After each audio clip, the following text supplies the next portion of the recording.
Bonjour tout le monde. Je m'appelle Laurence Plamondon. Je suis professionnelle de recherche au Centre de recherche en sciences animales de Deschambault. Je vais être l'animatrice du webinaire aujourd'hui. Donc, c'est le premier webinaire de la saison 2024. Merci beaucoup d'être avec nous.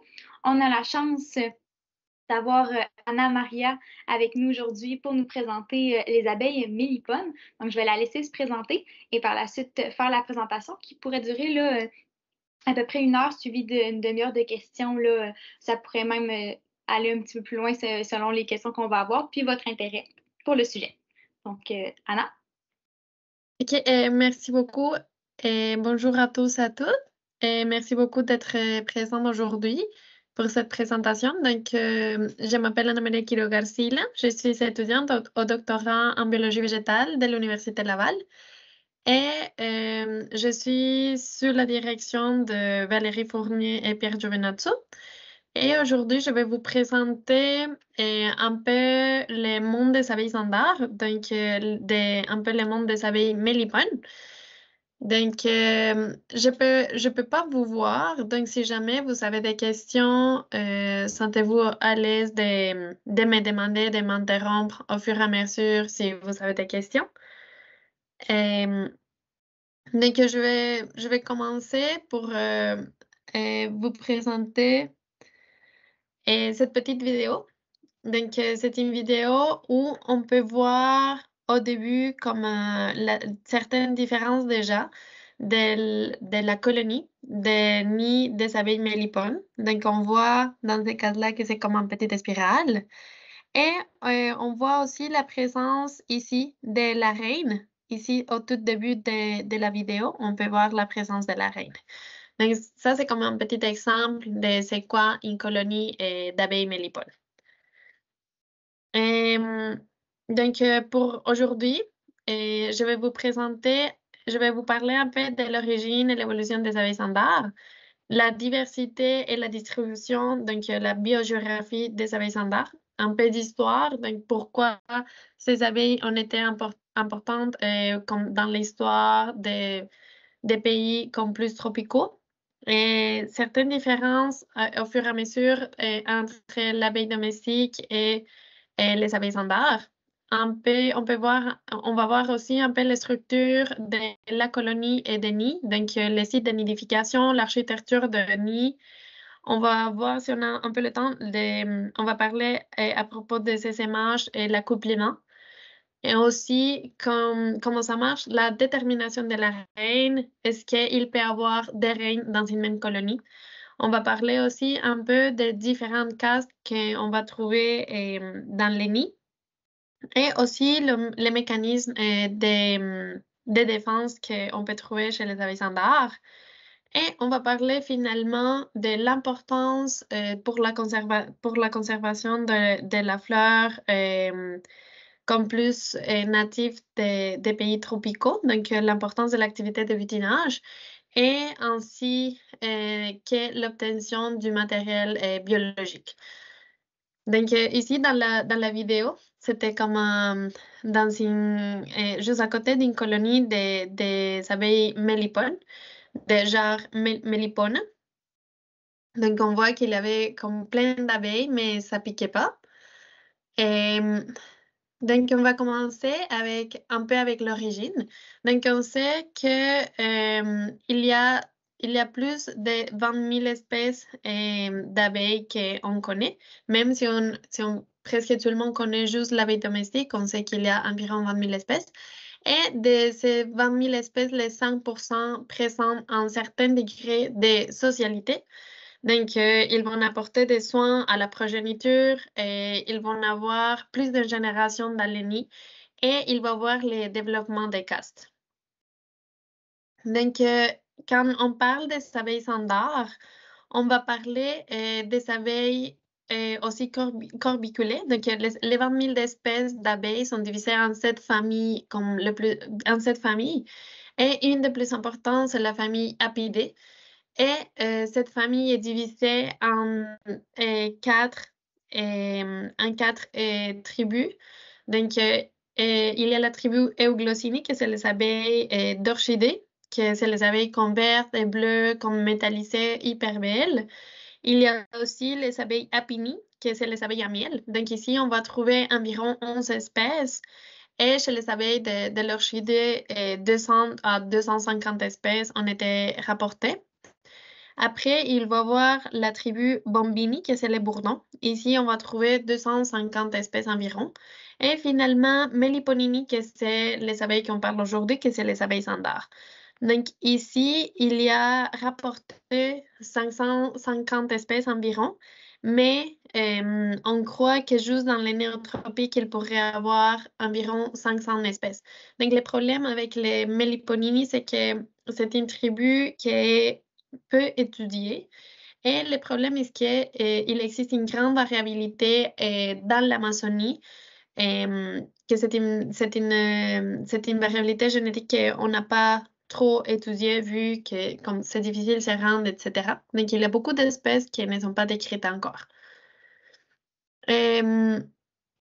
Après, c'est important, il y a toujours comme un débat entre c'était quelle l'origine, si c'était en premier l'abeille domestique ou si c'était après les abeilles sans dard.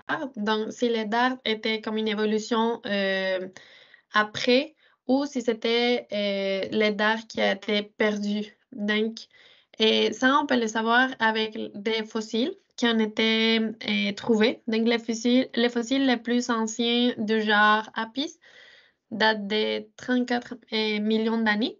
Et celui-là a été trouvé en France. Donc, ici, on peut voir une photo du fossile. Mais après, les fossiles les plus anciens connus des abeilles standards datent de 70 millions d'années. Donc, et ça correspond à une espèce Cretotrigona prisca.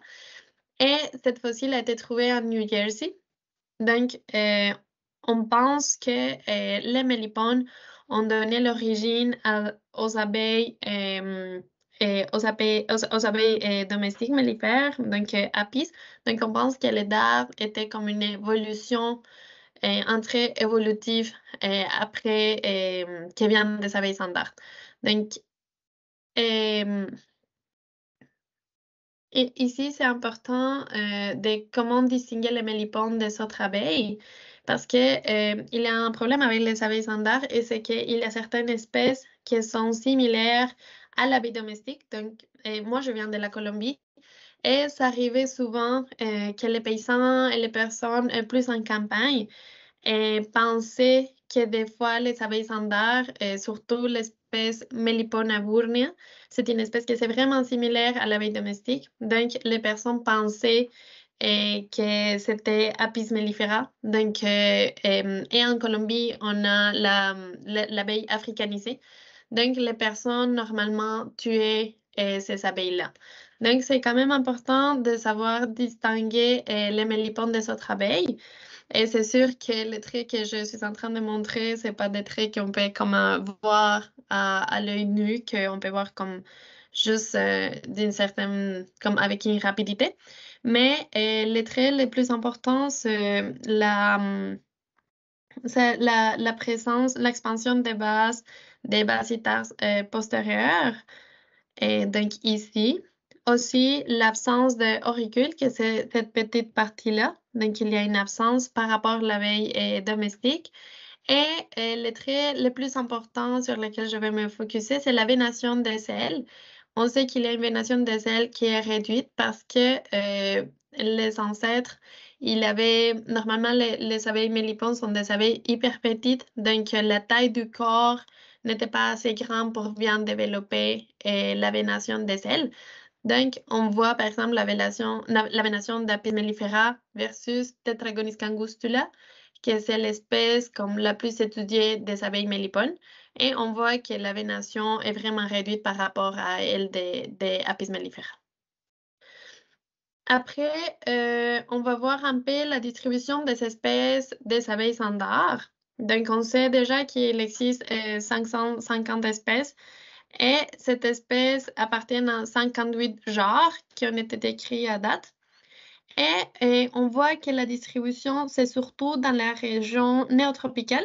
Et donc, la région néotropicale, on va parler d'Amérique centrale et Amérique du Sud. Et ici, on va trouver 426 espèces. Après, la région paléotropicale ou l'Afrique, Ici, on va trouver 36 espèces. Et finalement, dans l'Australasie, Indomalayan région, on va trouver 90 espèces. Donc, les pays les plus divers au monde avec des espèces des abeilles mélipontes, le Brésil, ensuite de la Colombie, avec 120 espèces d'abeilles mélipontes qui sont présentes. Et en Colombie, c'est 44 espèces qui sont élevées commercialement. Donc, je vous ai dit qu'il existe 58 genres qui ont été décrits à date. Donc, on voit que dans les néotropiques, il y a la plupart des genres. Et le genre le plus important, ça va être Mélipone, que c'est d'ici où le nom méliponiculture vient. Et on voit que les genres dans les régions de Andomalaï et l'Australasie et aussi comme de l'Afrique sont un peu plus réduites. Et après, on va voir aussi la distribution selon l'altitude. Ça, c'est important parce que ça va déterminer quel type d'espèce on peut trouver selon quel endroit. Dans la distribution, peut se rendre de 0 mètres jusqu'à 3400 mètres.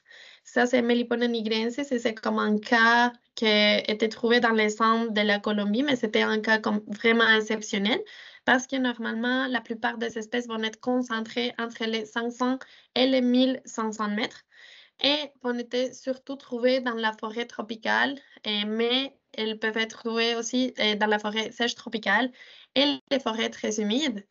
Donc, dans la forêt sèche tropicale, ça va être plus comme des espèces vraiment spécifiques et vraiment particulières qui sont liées aussi à des espèces florales vraiment particulières aussi. Après, je vais vous montrer un peu la biogéographie, donc l'origine des espèces et comment les espèces ont été comme distribuées. Donc, il y a comme deux théories importantes ici. La première théorie montre que les abeilles standards ont été originées bien soit comme dans la région est du Brésil et de l'Afrique, ou bien soit dans l'Afrique. Et après, elles ont été comme déplacées, par exemple dans l'Australie. Et donc, cette théorie-là est supportée parce qu'il y a comme beaucoup d'espèces qui sont similaires dans l'Afrique et aussi dans l'Australie. Mais il y a une deuxième théorie c'est la théorie que, d'après moi, ça fait un peu plus de sens. Et c'est que l'origine était surtout en Amérique du Sud et en Amérique centrale. Et cette théorie est qu'après, les abeilles se sont déplacées comme autour de l'Asie et de l'Afrique. Et ça fait un peu plus du sens parce que c'était ici, dans cette région-là, dans New Jersey, qu'étaient trouvés les fossiles. Donc, on ne trouve pas des abeilles en ce moment parce qu'après, dans les Oligocènes, il a eu un refroidissement global. Donc, c'est sûr qu'il y a des abeilles qui ont été perdues. Mais l'origine, les aspects qui viennent d'Amérique centrale, Amérique du Sud, parce qu'il y a beaucoup de traits et des espèces qu'on peut trouver ici qui c'est des traits comme plus primitifs. Et aussi, on peut trouver la plupart des espèces des abeilles standards.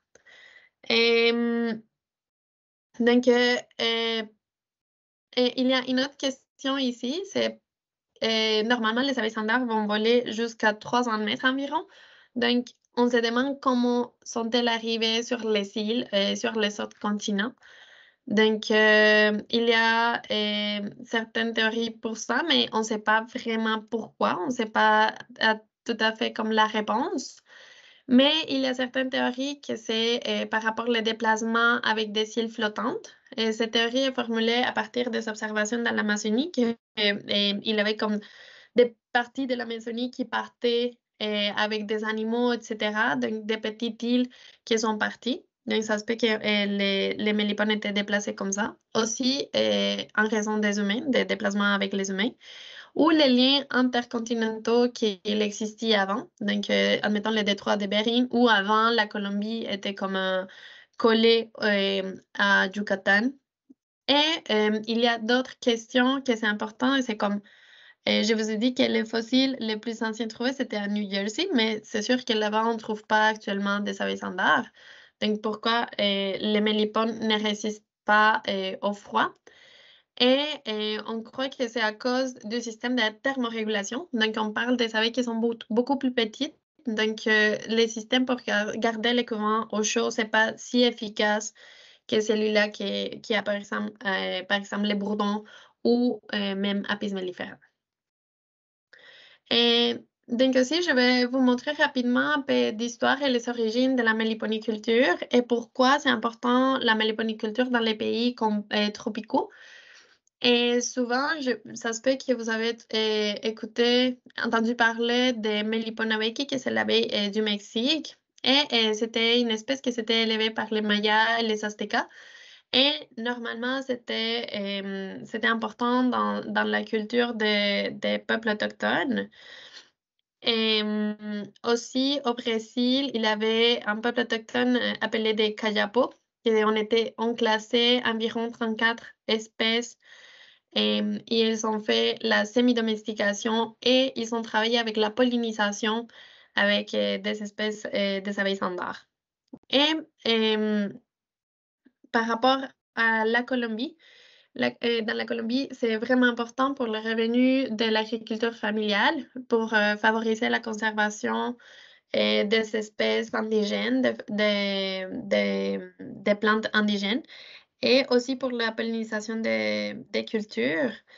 Et il y avait certains peuples autochtones comme les Muiscas qui utilisaient la cire pour faire des moules pour la production des objets artisanaux ou comme ainsi qu'en Brésil. Au Brésil, les abeilles standards étaient vraiment importants pour le développement de la cosmologie de ces peuples autochtones. Il y avait d'autres peuples autochtones qui ont réussi à utiliser jusqu'à 43 espèces pour l'obtention de miel et l'alimentation d'eux-mêmes. Donc, c'est assez impressionnant parce que dans l'actualité, on élève 44 espèces, mais cette peuple autochtone qui était un peuple nomade avait réussi comme à domestiquer 43. Et donc, maintenant, je vais vous montrer et parler un peu plus au niveau de la colonie, au niveau de la structure. Donc, il y a comme certaines questions qu'on se pose quand on parle de la colonie et quand on parle des abeilles standards, on parle de beaucoup d'espèces, donc il y a beaucoup de variabilité et la réponse, c'est pas toujours évidente. Donc, et combien d'individus peuvent avoir une colonie, par exemple? Combien d'années peut vivre une colonie? Et combien peut peser une colonie? Donc, en moyenne, les colonies sont d'environ 1500 individus, mais c'est très variable selon le type de construction du nid. Donc, il y a des espèces qui vont avoir jusqu'à 200 000 individus. Donc, ici, je vous présente comme une photo d'une grosse colonie. Donc, il y a des colonies qu'ils peuvent mesurer jusqu'à 6 mètres par 1 mètre. Donc, c'est assez impressionnant. Et une colonie peut vivre pendant plus de 10 ans au même endroit. Donc, il y a certains rapports qui ont montré plus de 20 ans. Donc, ça s'explique parce que les stratégies du cycle biologique des abeilles standards est plutôt la survie que la reproduction. Donc, il y a une reproduction relativement faible, mais il y a une survie élevée et plus tard, je vais vous expliquer pourquoi. Aussi, je voulais vous montrer les structures des nids. Donc, au contraire d'Apis, les abeilles standards n'utilisent pas la cire pure pour leur construction. Elles vont surtout utiliser les cérumènes. Donc ici, il y a deux concepts importants à retenir, c'est les cérumènes et les batumènes. Donc, les cérumènes, c'est un mélange de cire et de résine qui ont beaucoup de propriétés antimicrobiennes et, et qui vont donner une plus grande rigidité du nid. Donc, et les pâtes humaines, c'est un mélange des cérumen avec de la boue. Donc, ça va être utilisé surtout par les espèces du genre Melipona. Et il y a d'autres espèces qui, en plus de mélanger la cire avec la boue, elles vont mélanger aussi des excréments, des graines ou des petites roches. Et, je ne sais pas si vous voyez ici les disques, ça va être les couvents. Donc, on voit que la construction des bas vers les hauts. Et d'un côté, il va voir les pots de nourriture. Donc, dans l'image un peu plus réelle, et dans ces cas-là, c'était comme un arbre qui est comme à l'horizontale, mais au vertical, la construction, ça va être pareil de toutes les disques des couvents. Et ici, il va voir les pots de nourriture. Il peut avoir des pots de nourriture ici aussi. Et ici, à l'extérieur de nid, il va voir, je ne sais pas si vous êtes capable de voir, mais ici, il y a comme de la cire. Donc ça va être l'involucre.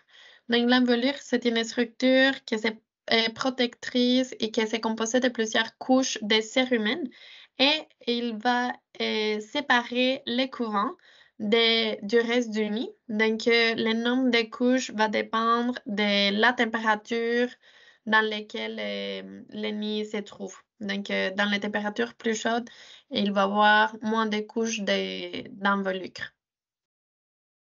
Donc après, ça c'était comme les photos d'ici, c'était des photos comme en milieu naturel, comme on les trouve dans la nature. Mais après, on peut faire, comme on prend la colonie pour en profiter d'elle, on va voir comme une colonie plus rationnelle. Donc, dans une colonie plus rationnelle, c'est pareil que le principe est pareil que celui-là de la vie domestique. Donc, on va avoir des os à couvent et on va avoir des os à miel. Et c'est pareil que celui-là de la vie domestique. La première os à couvent, on peut avoir jusqu'à 2 os à couvent et jusqu'à 2 os à miel. Et c'est pareil ici, il y a comme une petite division que c'est en bois pour séparer une os de l'autre. Et il y a comme un petit trou de la taille de la reine. Donc, la reine peut aller pondre des œufs. Mais ici, pour les pots à miel et pots à pollen, il va avoir des petits trous, mais beaucoup plus petits pour que juste les ouvrières peuvent passer et pas la reine. Donc, comme ça, on s'assure qu'il va avoir juste de la nourriture. Donc, ici, c'est comme une structure à l'extérieur des colonies plus rationnelles.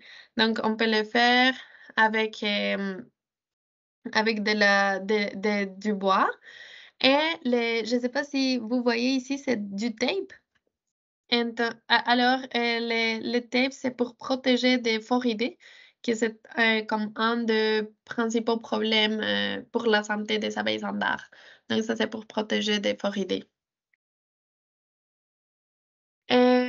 Après, le stockage de la nourriture, donc c'est des petits pots. Ici, c'est le cas de Tetragonisca. Et ici, par exemple, normalement, dans cette espèce, par exemple, les pots à pollen, ça va être similaire, ça va être vraiment pareil. Mais ici, on voit comme une diversité de pots à pollen dans d'autres espèces que c'est Phrysomelita. Et je vais parler un peu des propriétés des miels des abeilles standards. Donc, il y a une teneur élevée de minéraux. Et normalement, le miel des abeilles standards, c'est toujours conçu comme vraiment médicinal.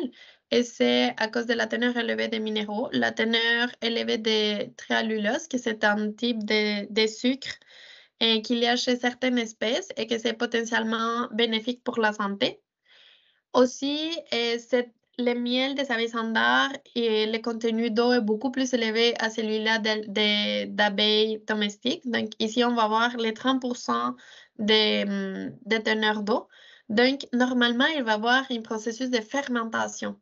Donc, les miels vont être plus acides que ceux d'apis.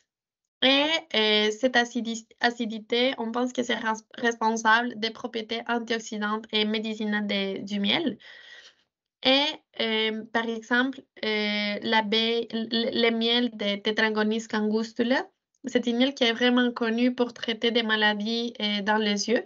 Donc, par exemple, vous pouvez comme prendre le miel et rajouter certaines gouttes d'eau et certaines gouttes de miel directement sur les yeux pour contrôler des maladies infectieuses. Après, souvent, il y a comme une question qui est posée, c'est quelle est la production, quelle quantité du miel je peux comme collecter quand je fais la récolte des abeilles standards. Et la réponse est très variable parce que ça dépend beaucoup de l'espèce, mais environ c'est entre 1 kilo, mais ça peut aller jusqu'à 15 kilos, 25 kilos par an de certaines espèces qui sont plus grandes, comme Melipones cutellaris. Et c'est important aussi de comprendre qu'une mélipone peut charger juste 2 microlitres de nectar par trajet, pendant qu'une abeille du genre Apis peut charger jusqu'à 50 microlitres. Donc, c'est sûr que la production du miel va être beaucoup plus inférieure que celui-là de l'abeille domestique. Et c'est important aussi comprendre que c'est pas tous les miels qui sont comestibles.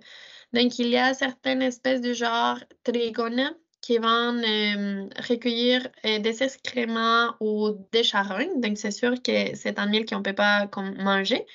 Et aussi, le miel de toutes les espèces de l'Estrimelita, que c'est des abeilles pieuses, est toxique.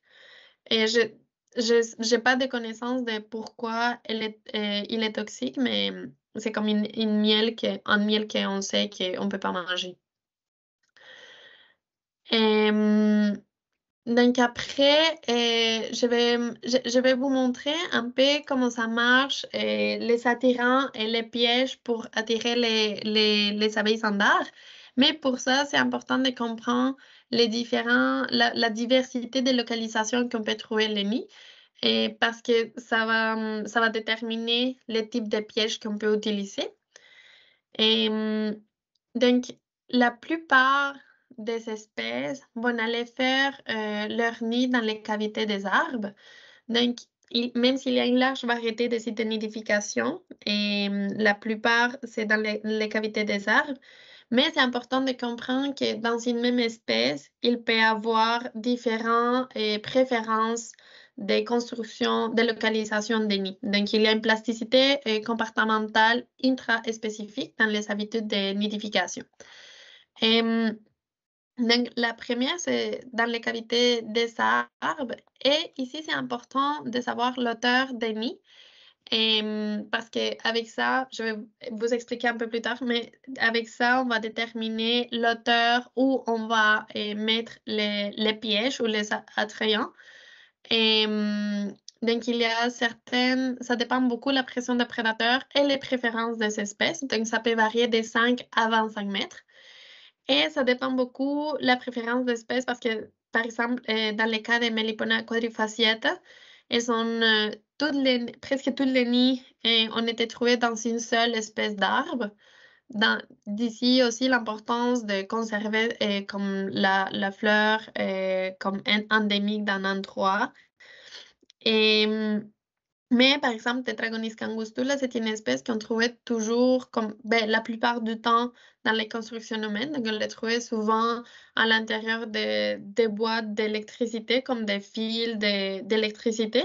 Souvent, elles vont là. Et la cavité, la grandeur de la cavité va dépendre beaucoup de la grandeur, comme la taille de l'espèce. Donc, il peut y avoir des cavités vraiment grandes. Donc, les abeilles standards vont utiliser beaucoup de batumen, que c'est le mélange entre les cérumen, donc la cire, avec des résines et de la boue, et pour remplir les espaces vides. Après, il y a aussi certains nids qui vont être exposés. Donc, il peut y avoir des nids jusqu'à 140 kilos. Donc, il y a une couche de bâtiment pour protéger les nids vraiment grandes, jusqu'à 24 cm. Il y a d'autres qui vont faire leur nid dans les nids des fourmis qui sont actives. Donc, ils vont comme partager la place un peu, mais on ne connaît pas pourquoi. C'est pas bien comme décrit, mais on pense que c'est bénéfique pour l'homéostasie de la colonie, donc pour réguler, aussi pour la thermorégulation et pour se défendre contre certains ennemis. Donc ici, par exemple, il y a une photo d'un nid qui a été trouvé comme à l'intérieur du sol. Et la profondeur des nids peut varier beaucoup. Ça peut aller de 14 cm jusqu'à 1 mètre. Et ils peuvent aussi utiliser des cavités de mammifères et des cavités de mammifères qui ont été abandonnées. Une autre chose importante à voir, c'est la diversité des entrées. Donc, ça, c'est important pour l'identification. Parce que normalement, vu que la plupart des abeilles vont faire leur nid dans les cavités des arbres, on ne peut pas voir forcément les nids. Donc, on ne peut pas voir forcément l'espèce qu'on a présente. Donc, on va beaucoup identifier selon les différentes entrées qu'on peut trouver. Donc, admettons, on peut voir des entrées avec des petits tubes, on peut voir des entrées avec, on dirait comme une main, etc. Et ça va donner beaucoup aussi le nom des espèces. On va le voir plus tard. Et il y a certaines espèces qui, par exemple, vont faire une entrée de presque 1,5 mètres, que c'est énorme parce que normalement, l'entrée, c'est juste de 3 cm, par exemple, normalement. Ou il y a d'autres espèces qui vont faire comme l'entrée, mais plusieurs entrées. Donc, nombreux tubes qui forment des entrées qui se ressemblent à un corail. Donc, ils vont avoir dans chaque petite entrée une abeille gardienne.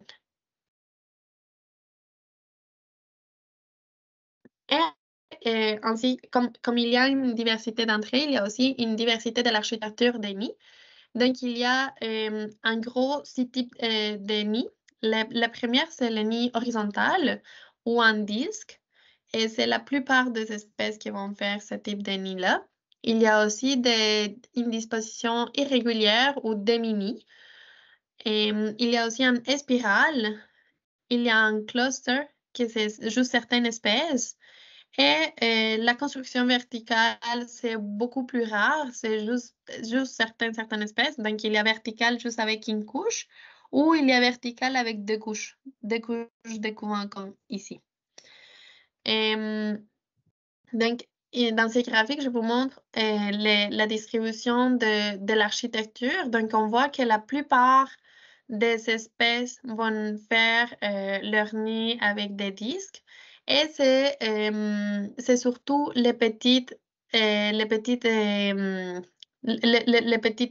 colonies qui vont faire construction en cluster. Donc, ça, c'est la taille de la colonie en nombre d'individus. Donc, on voit que c'est quand même les petites colonies qui vont faire un cluster et des constructions irrégulières aussi. Mais normalement, ça va être un disque. Donc, après ça, avec cette information-là de la localisation des nids, je peux vous montrer l'obtention du matériel biologique. Donc, les principes de base pour l'obtention du matériel biologique est parce que les princesses ou les futures reines partent en essai et la reine ne sort jamais. Donc, c'est pas comme à Pise que la reine va sortir, etc., pour faire une nouvelle colonie. Mais dans ces cas-là, la reine va toujours rester dans la même colonie et c'est les princesses qui vont sortir. Donc, c'est comme une opportunité pour attirer les nouveaux essais de manière durable parce qu'une grande problématique avec la méliponiculture est que normalement, les paysans ou les personnes vont trouver un nid à l'intérieur d'un arbre. Donc, la façon la plus facile d'obtenir le nid, c'est comme couper l'arbre et après, ensuite, prendre le nid.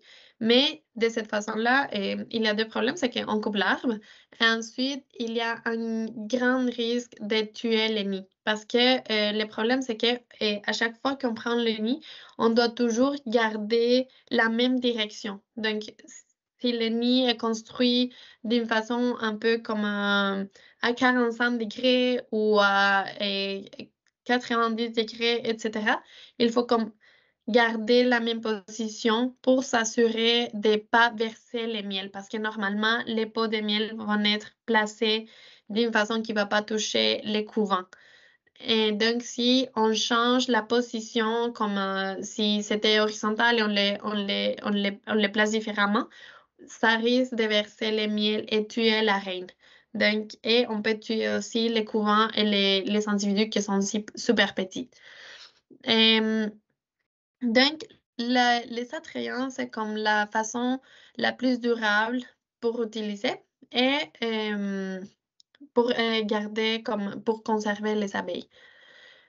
Donc, les attrayants ou pièges pour les mélipones, normalement, comment ça marche? On prend une bouteille en plastique et on va mettre un peu de, ça c'est la cire, avec des propolis, propolis.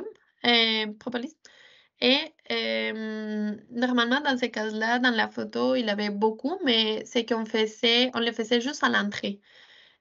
Parce que la cire est comme vraiment difficile à trouver, la cire des abeilles standards, donc ça prend beaucoup de cire. Donc, pour optimiser comme le matériel, on le faisait juste à l'entrée de la bouteille. Et ensuite, on couvre toute la bouteille avec des papiers de journal. Et ça, c'est pour garder la chaleur. Et ensuite, avec un plastique noir pour faire semblant comme d'un endroit où naturellement les abeilles feront leur nid. Et après, on place la bouteille dans des cavités. Souvent, c'est des cavités des arbres. Donc, c'est pour ça que c'est important de connaître la localisation des nids. Donc, ici, je vais jouer avec des différentes hauteurs. Donc, je peux placer certains pièges à juste 1 mètre, certains pièges à 2-3 mètres par rapport au sol, ou certains un peu plus collés au sol pour attirer des différentes espèces. Aussi, la taille de la bouteille, c'est important parce que ici, c'est une bouteille pour une colonie quand même petite, mais il y a certaines espèces qui vont avoir, qui ont besoin de beaucoup plus de place. Donc, on peut faire, on utilisait des bouteilles de 3 litres, comme des bouteilles vraiment grandes. Donc, quelles espèces peuvent arriver? Ça dépend beaucoup de l'endroit où je me trouve. Donc, par exemple, ici, je voulais vous montrer aussi comme la variabilité des entrées un peu. Donc, par exemple, ici, je peux trouver l'abeille bouche des crapauds, boca de sapo, et que c'est surtout trouvé dans les forêts humides qui sont vraiment conservées. Donc, c'est une espèce qui est vraiment en danger, vu que les forêts sèches sont comme un peu un risque. Et le miel de cette abeille est surtout utilisé pour les maladies respiratoires. Après, elle peut arriver aussi Tetragonys angustula. C'était l'espèce que dans la région où j'ai travaillé avec ces abeilles, on trouvait le plus. Donc, elle est largement distribuée. Et comme je disais avant, le miel est utilisé comme un médicament pour les maladies oculaires. Il peut arriver aussi Angelita negra, petit ange noir. Elle est largement distribuée aussi et c'est des pollinisatrices très efficaces. On l'utilisait beaucoup pour la pollinisation du café. Il y a d'autres espèces que c'est Scaptotrigona, enredapelo, ou que ça va comme mêler les cheveux. Et sont très défensives, mais il y a une grande production de miel. Il y a d'autres espèces comme les petits anges du café, qui sont excellentes pollinisatrices, ou certaines comme Melipona fossa, qui est aussi limitée aux forêts sèches, avec un risque élevé. Et finalement, je voulais vous montrer les abeilles n'ont pas d'art, mais elles se défendent pareil. Donc, il y a certaines stratégies de défense qu'on ne trouve pas chez l'abeille domestique. Donc, par exemple, le genre Oxytrigona, on l'appelle abeja cagafuego, donc que ça chie feu. Littéralement, c'est la traduction littérale. Donc, l'abeille Oxytrigona, il y a des glandes mandibulaires que, une fois que leur morsure provoque une brûlure parce qu'il y a des sécrétions d'acide formique. Donc, il va produire des ampoules. Il y a d'autres espèces comme Enredapelo et Mèche-cheveux, que c'est Scaptotrigona, qui va faire un peu mal parce qu'elle va mordre. Donc, par exemple, ici, je vous montre comme une photo de différentes espèces. Donc, et les mandibules de différentes espèces. Donc, ici, c'est Apis mellifera. Et on voit que les mandibules n'ont pas comme des dents. Mais au fur et à mesure, par exemple, Melipona quadrifasciata, c'est une abeille sans dents, mais il n'y a pas une mandibule avec comme des dents. Donc, elle ne mord pas. Mais d'autres espèces de abeilles standards ont des dents bien développées et ça va faire mal quand elles vont mordre. D'autres mécanismes de défense, il y a cette abeille, elle est vraiment petite, elle mesure juste comme 2 millimètres et on l'appelle l'abeille lèche-yeux parce qu'elle va lécher les yeux des prédateurs pour essayer de se défendre, même si elle est petite. Et il y a d'autres choses importantes, et c'est qu'il y a des abeilles gardiennes qui défendent leur nid. Donc, comme ça dépend de l'entrée, mais souvent, il y a beaucoup d'abeilles gardiennes. Je voulais vous montrer l'activité de butinage. Et ça, je vais parler de ça parce que je pense que c'est important. Quand on parle des abeilles mélipones, on parle beaucoup de conservation des espèces comme endémiques et surtout dans les forêts tropicaux, que c'est comme où on trouve les abeilles standards principalement. Donc, dans une étude qui a été faite, les abeilles standards au Brésil, les abeilles standards représentaient les 44% et les 70% des visites de fleurs dans une forêt tropicale et dans l'Atlantique brésilien respectivement. Et après, une autre étude montrait que dans les Andes colombiens, on trouvait que les 50% des visites étaient des abeilles standards dans la lisière des forêts. Et, dans un habitat montageux de la Colombie, c'était les 46%. Donc, on voit qu'il y a une grande participation des abeilles standards à la pollinisation des plantes dans les pays tropicaux. Et par exemple, l'espèce Meliponia burnia, on voit que c'est une des espèces qui pollinise qui est vraiment euh, qui va visiter un grand nombre de plantes, des espèces de plantes, avec 92 espèces. Et dans cette étude, il évaluait l'espèce Tetragonis cangustula et on voit que ces abeilles pouvaient polliniser jusqu'à 55 espèces. Et ça, c'était dans une région qui c'est quand même sec. Donc, ça peut être beaucoup, beaucoup plus que ça. Et avec cette étude, il montrait que les 90% des plantes visitées sont originaires des régions néotropicales. Donc, on voit comme l'importance de cette espèce pour la conservation des plantes endémiques. Et après, je voulais vous montrer ces petites vidéos. Et je voulais vous parler de la détermination de la reine. Dans cette vidéo, on comptait le nombre des abeilles et des princesses qui étaient trouvées dans un nid. Donc, ici, dans ce cas-là, il y avait 11 princesses. Donc, je ne sais pas si vous les voyez, mais c'est comme un alvéole beaucoup plus grand. Donc, ça va être des futures reines. Donc, ici, il y a comme deux questions principales. C'est comme, est-ce qu'il peut avoir des reines? Et parmi autant de princesses, comment choisir une reine? Donc, normalement, pour répondre à la deuxième question, parmi autant de princesses, comment choisir une reine, c'est que les reines émergentes émettent une forte odeur qui peut être perçue même par les humains. moi, j'ai pas développé assez mon sens d'odeur pour l'identifier, mais l'odeur est différente. Et il y a aussi une activité sécrétoire des glandes terrigales. Donc, ça fait comme une sorte de fonction hormonale. Et aussi, on pense que le jeune reine gonfle leur abdomen, expose l'abdomen pendant qu'elle se promène, probablement pour libérer une phéromone, mais c'est comme un processus mal compris. Et aussi, il y a comme une attractivité qu'il y a une princesse, donc elle va attirer un plus grand nombre des ouvrières autour d'elle.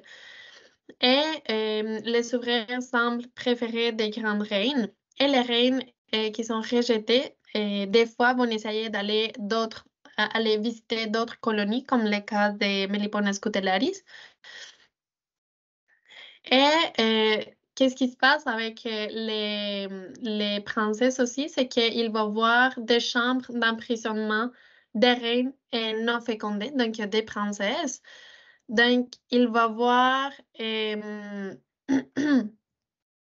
comme des grosses alvéoles où la colonie et les ouvrières vont garder les princesses. Donc, sont utilisés pour avoir des reines de remplacement en cas de mort.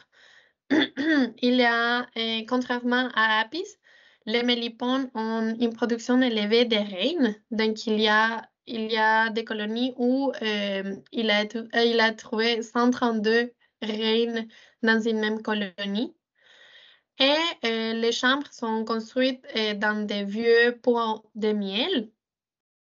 Et les cellules protègent les reines non, des autres ouvrières pour pas les tuer une fois que la reine est à l'intérieur du nid encore. Et les reines vont recevoir de la nourriture des ouvrières via trophallaxie, mais les princesses vont rester comme volontairement dans leur chambre pour éviter l'agression des ouvrières. Et de temps en temps, les princesses construisent elles-mêmes les chambres d'emprisonnement pour se protéger. Donc après, pour la deuxième question de comment la reine est choisie, il y a comme deux types de détermination de la reine. La première, c'est une détermination trophique. Et c'est que les cellules des reines vont contenir 4 à 7 fois plus de nourriture larvaire que les cellules d'ouvrières. Je vais expliquer que dans les abeilles, dans les mélipones, il n'y a pas de la gelée royale. Donc, ils vont avoir la même nourriture comme pour tout le monde, pour toutes les castes.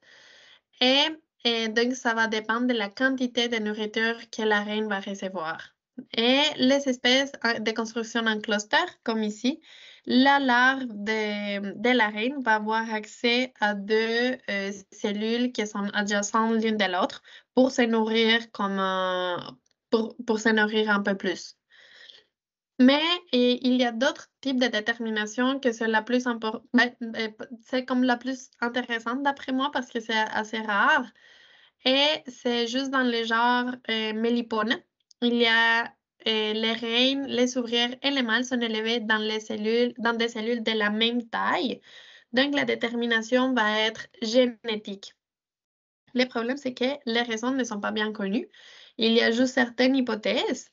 Et la première hypothèse, c'est que seules les femelles qui sont hétérozygotes aux deux loci, donc comme ça, à A majuscule, A minuscule, B majuscule, B minuscule, peuvent se développer en reine en proportion 3-1.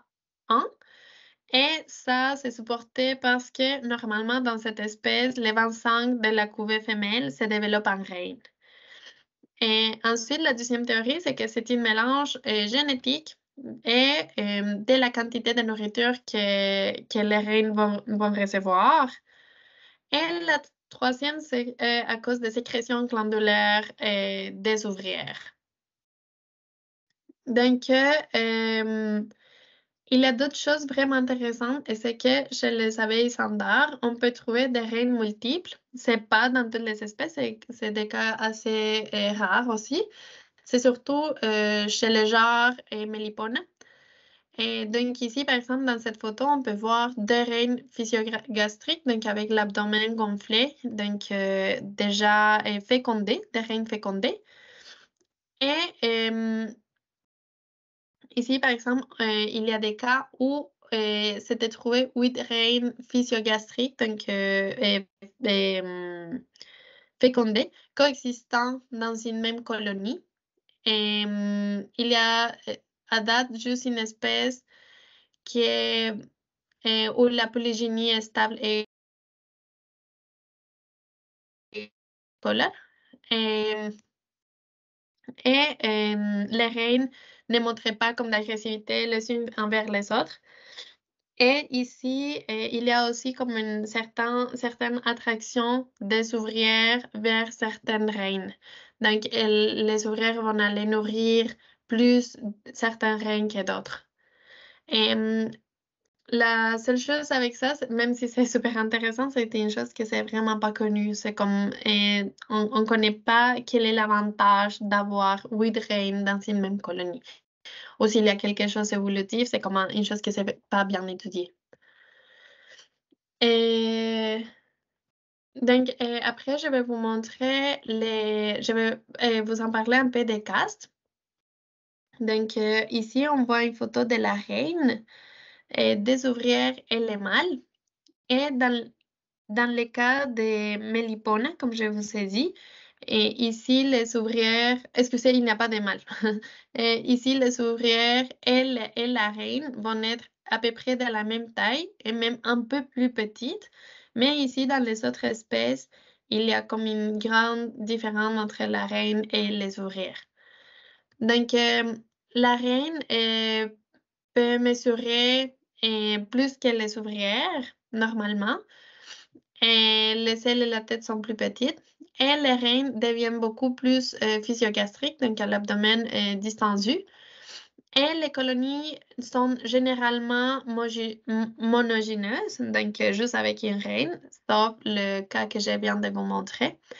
Et pour la quantité des œufs, c'est vraiment variable. Ça peut aller de 12 œufs par jour dans les cas des plébéias, mais il y a d'autres que ça peut aller jusqu'à centaines d'œufs par jour. Et les reines vont vivre de 1 à 3 ans. Dans le cas de Melipona bicolor, elle peut vivre jusqu'à 7 ans. Après, pour les ouvrières, il y a une grosse différence entre la taille, par exemple, et combien de jours peut vivre une mélipone. Donc, les tâches, c'est pareil que chez l'abeille domestique, donc est divisé en la construction des structures du nid, l'alimentation de larves, la défense des nids et le butinage. Donc, l'Iotrigona, c'est comme l'espèce plus petite trouvée à date, avec moins de 2 mm. Et Melipona fuliginosa, c'est l'abeille la plus grande trouvée et de la même taille qu'une abeille géante, Apis dorsata. Et elle est trouvée au Brésil et elle peut mesurer 2 cm. Et donc, normalement, les ouvrières vont vivre environ 3 semaines, mais il y a certaines espèces elles peuvent s'ouvrir vraiment beaucoup plus de jours, jusqu'à 270 jours pendant la période de pénurie de fleurs. Et ensuite, les mâles sont expulsés des colonies une fois qu'ils sont adultes, donc une fois 2 ou 3 semaines après. Et ils ne peuvent pas retourner à la colonie. Et l'apparence est similaire qu'une ouvrière, sauf qu'il n'y a pas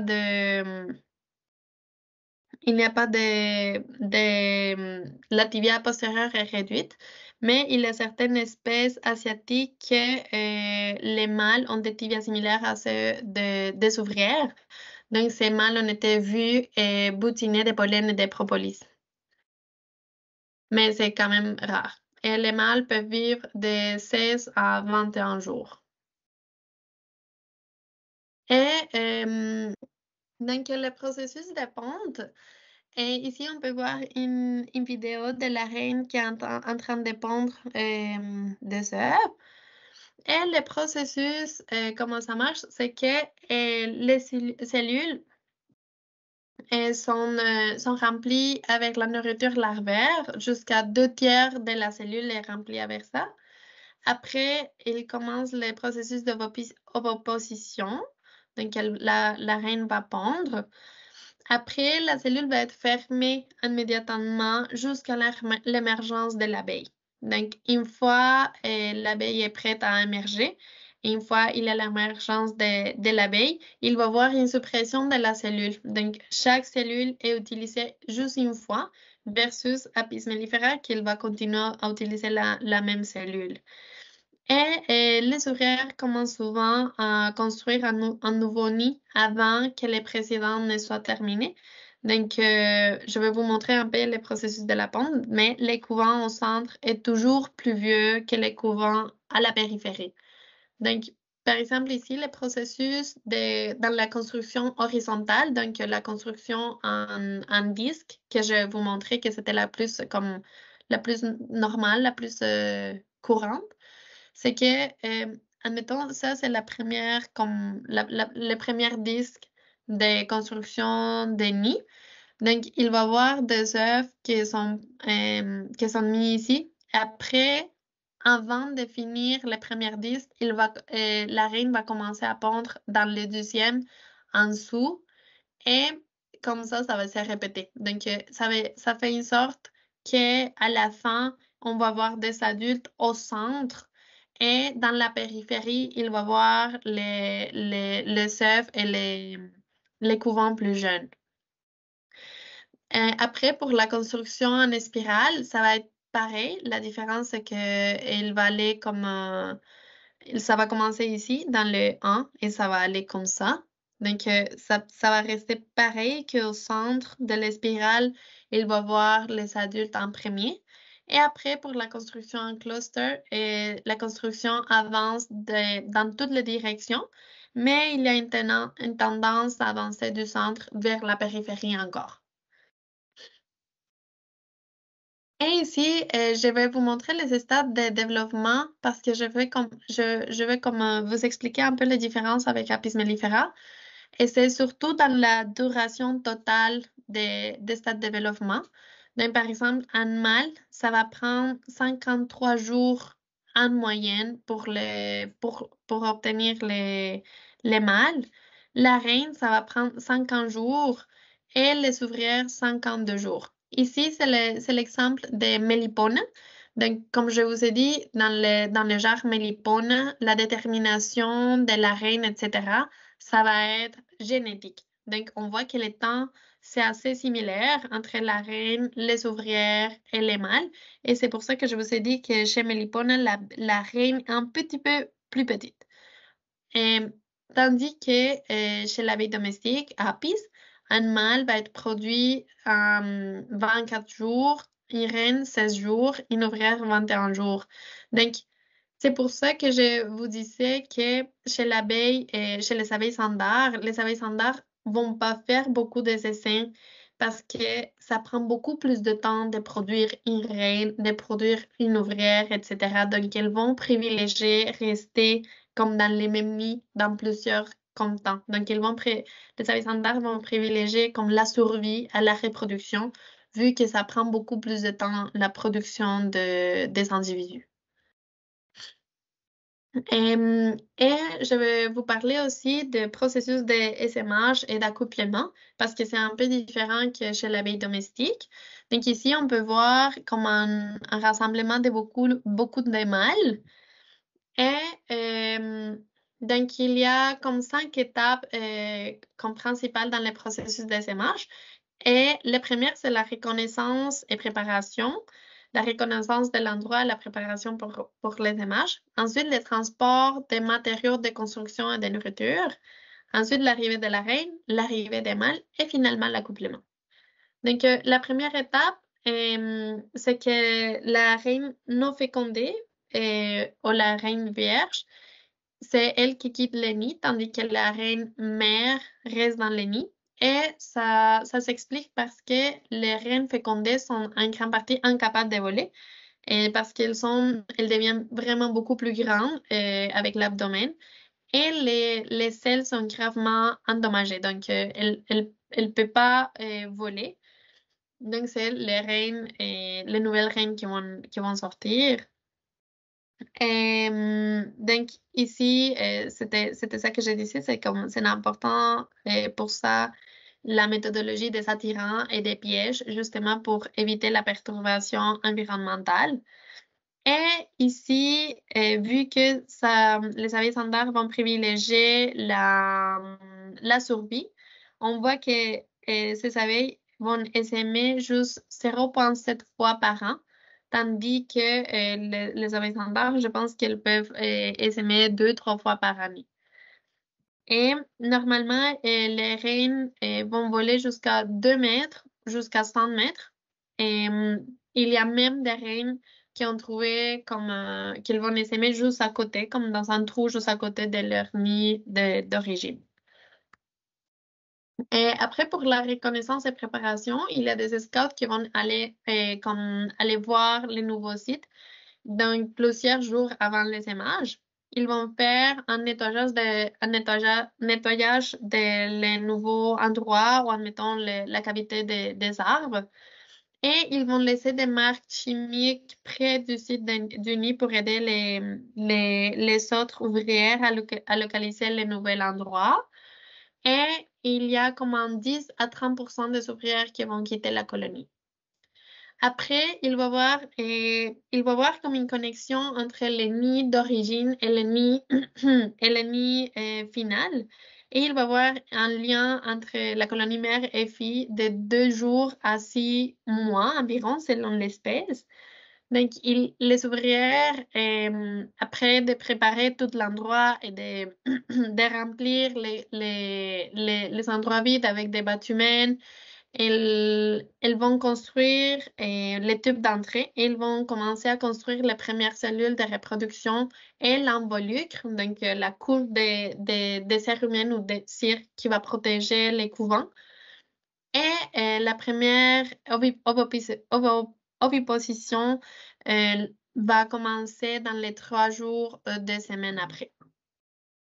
Et après, pour la reine va arriver. Et quand les structures de nid sont construites, elle va arriver accompagnée des ouvrières ou elle peut arriver toute seule aussi. Et, et après, ensuite, ils vont arriver les mâles avec des agrégations des mâles. Donc, par exemple, ici, il peut y avoir des agrégations de 12 jusqu'à 7000 mâles pour s'accoupler avec la reine. Et ils peuvent voler entre 600 mètres et 1600 mètres pour éviter d'être apparentés avec les reines sœurs.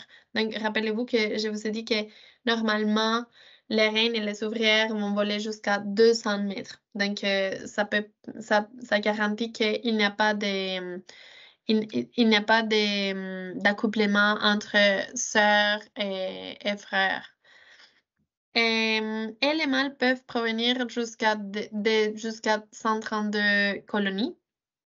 Donc, dans certaines espèces des ouvrières, il y a des ferments qui vont attirer les mâles même avant que la reine arrive. Et ça fait une sorte qu'une fois que la reine arrive, elle peut s'accoupler tout de suite. Et finalement, pour l'accouplement, c'est lorsque la reine a entre 1 et 14 jours. Et ça peut durer entre 8 et 100 minutes selon l'espèce. Elle va s'accoupler juste avec un mâle.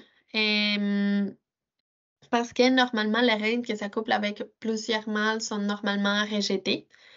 Il y a, et il va commencer à pondre 2 à 40 jours après l'accouplement, ça dépend de l'espèce.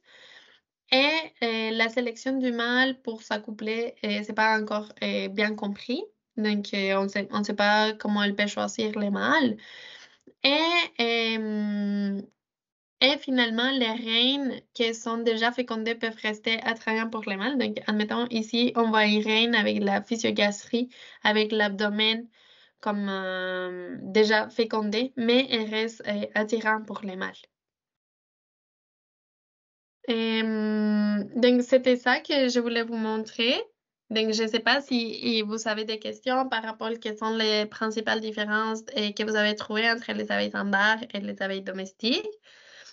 Et je voulais aussi vous faire comme certaines recommandations de lecture si ça vous intéresse et comme aller un peu plus, aller un peu plus loin. Donc, merci beaucoup de votre attention, de votre écoute. Donc,